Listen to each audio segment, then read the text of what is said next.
Hello, হ্যাঁ কে বলছেন? আমি পাশের পাড়া বিমলদা বলছি, বুঝতে পেরেছেন? হ্যাঁ বলুন। আমার ছেলে 9 উঠেছে, আপনার কাছে অঙ্কটা করাতে চাই। ব্যাচ 9-এ পড়ে আপনার ছেলে?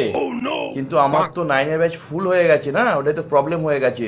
আমার ছেলে এটা খুব বাজে রেজাল্ট করেছে, আপনার কাছে অঙ্কটা করাতে চাই, ব্যাপারটা প্লিজ একটু বুঝতে দেখুন পারছি, না। কিন্তু আমাকে তো সব 1 2 3 থেকে বাবা মাগুলো সব বলে রেখেছে তাদের ছেলে মেয়েকে 9 থেকে পড়াবে। আমাদের 9 11 12 তো পড়াই। দেখেছেন তো এবারে কিরম রেজাল্ট করলো আমার ছেলে মেয়েরা সব। 10-এর যত হাইস্ট পেয়েছে 1 থেকে 10-এর মধ্যে র্যাঙ্ক করা, সব তো আমার হাতে স্টুডেন্ট। 12-এ যারা র্যাঙ্ক করলো 1 থেকে 10-এর মধ্যে, তারা তো সব আমার হাতে স্টুডেন্ট। সিবিএসসি আইসিএসসি বোর্ডেরও তো যারা ম্যাথে র্যাঙ্ক করছে সবাই তো আমার স্টুডেন্ট। বুঝতেই তো পারছেন আমার কীরকম একটা মানে আবার লেভেল আছে না, সেই জন্য মানে শুনুন, আপনার তো মনে হচ্ছে হবে না, একদম ব্যাচ পুরো খালি নেই, এত ভর্তি চিন্তা করতে পারবেন না। সবাই পায়ের ওপর, কাঁধের ওপর, কোলের ওপর বসে বসে পড়ছে। আরে আমিও তো মাঝে মাঝে কোলের ওপর বসে পড়াচ্ছিলাম, কী করবো, এত জায়গা ফাঁকা নেই, মানে পায়ে পা গলানোর জায়গা নেই।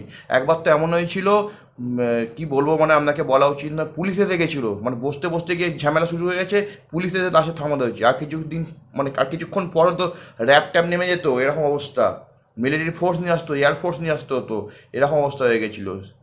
সিআরপিএফ জওয়ান নিয়ে চলে আসতে হতো, মানে খুব জোর বেজে গেছে, মানে এত ভিড় হয়ে যাচ্ছে বোঝা যাচ্ছে না।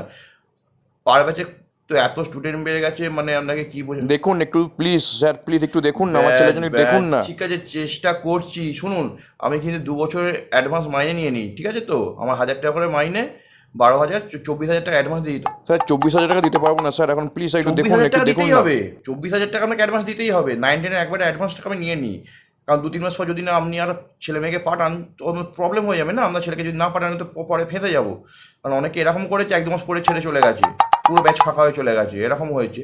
তো আপনি অ্যাডভান্সটা পাঠিয়ে দেবেন, তারপর দেখছি। আমার অকাদের বাইরে স্যার, ঠিক আছে স্যার, পড়াতে হবে না, ছেড়ে দিন, কেন? আমি অন্য না না, কোথাও দেখছি, পড়াবো পড়াতে হবে না। পড়াবো পড়াবো, আমি নিশ্চয়ই পড়াবো, আমি পড়াতে হবে না চেষ্টা স্যার। করছি পড়ানো। আমার একটা ব্যাচ আছে, চিন্তা করার কারণ নেই। সেই ব্যাচে দুজন পড়ে, ওটাতে আপনার ছেলেকে পড়িয়ে না দেবো। থাক। আমি আর আমার ওয়াইফ থাকি, ও আপনার ছেলেকে পড়িয়ে দেবো। না কোনো দরকার নেই, রাখছি। হ্যালো, হ্যালো শুনুন, হ্যালো হ্যালো, আমি পড়াবো, হ্যালো।